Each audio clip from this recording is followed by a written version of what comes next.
Hi, this is Alexis Pupple, your favorite Medicare concierge. I wanted to come on today and create a little video explaining the 4 stages of drug coverage when you're on Medicare. Whether you have a Medicare supplement plan with a standalone Part D prescription drug plan, or whether you have a Medicare Advantage plan, also known as Part C, where your drug plan is included within that Advantage plan. Every Medicare beneficiary is susceptible to these 4 stages of drug coverage. These are dictated by the government, and every insurance company, every drug plan, Part D, has to abide by these 4 stages of drug coverage. So I'm going to share my screen here. I'm visual. If I can't see it, I can't understand it. So you can see here these 4 stages of drug coverage, and I'm drawing with my mouse, so don't judge my abilities here. So the first stage of drug coverage is the annual deductible phase. So let's say, for example, your drug plan has a $100 deductible. So I go walk into the pharmacy. I'll just use Walgreens as an example. I walk into Walgreens and I spend $100 out of my pocket to satisfy that one-time deductible. Now, your plan may or may not have a deductible, just depends on your specific plan. So I walk into the pharmacy, I satisfy that deductible. I've now gone through the annual deductible phase, and I'm in what's called the initial coverage phase. And let's just say that I have a prescription that costs $1,000. We're going to make it very easy math.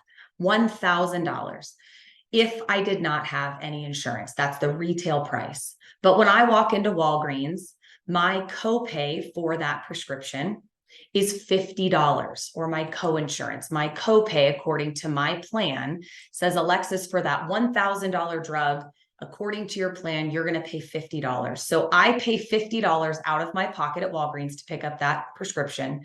And my insurance plan, my Part D plan, is picking up $950 to cover the total $1,000 cost.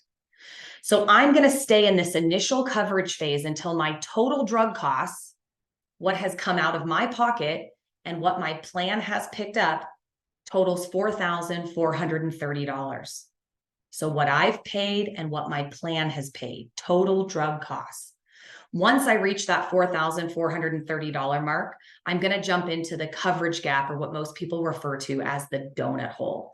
And what's going to happen in the donut hole is I'm now going to pay 25% of the cost of any of my prescription.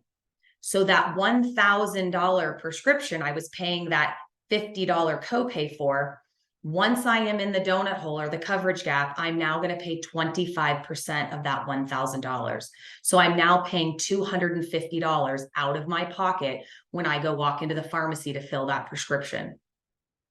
So that's why sometimes throughout the year, the cost of your prescriptions will change, right? So if I'm on that $1,000 drug, it's going to take me about 4 to 5 months where my total drug cost gets to that $400 amount. And then I go into the donut hole where I'm now going to pay 25%.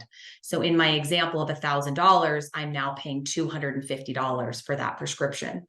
Now I'm going to stay in this coverage gap, or this donut hole, until my total out of pocket, so just what I've spent out of my pocket to this point, adds up to $7,050. So just what's come out to my pocket through these first few stages. Once I reach that $7,050, I go into what's known as the catastrophic coverage phase, where I'll pay a little less than $4 for any of my generic prescriptions. I'll pay about $10 for any of my brand name prescriptions, and then I'll pay that 5% coinsurance for any of those very specialty prescriptions. So your drugs actually get fairly affordable if you do make it all the way through the catastrophic coverage phase. Now, these 4 stages, this cycle runs a calendar year, January 1st to December 31st, and then it resets every January 1. So this is why you can see, if you're on some of those more expensive prescriptions, or if there's a prescription you're on that has a commercial on TV, I guarantee you it's expensive because they've got to pay for the commercial. No, but it's because it's still a brand name. And so more than likely you are going to get into that donut hole. This is also why it is so important every year during open enrollment to review your prescription drug coverage, because every plan has what's called a formulary, the list of drugs that they cover on their plan. Each drug is then put into a tier category, tier 1 through 5. Some plans have tier 1 through 6. 1 and 2 tend to be the generic prescriptions. Tier 3 tend to be those brand names. Tier 4, 5, and 6 are those specialty prescriptions. But one plan might have a drug listed as tier 2, and one plan might have that same drug listed at a tier 3. So it's really important each year during open enrollment from October 15th through December 7th to review your prescription drug coverage and make sure that you've got the best plan for you going into next year. That's absolutely something that I can help you with. If you want to set up a time to review your prescription drug coverage, please reach out to me. I can walk you through this process. I can look at your prescriptions. We can compare the different plans and see what makes the most sense for you. Again, this is Alexis Pepple. I am your Medicare concierge. I look forward to talking with you and helping you. Thanks so much.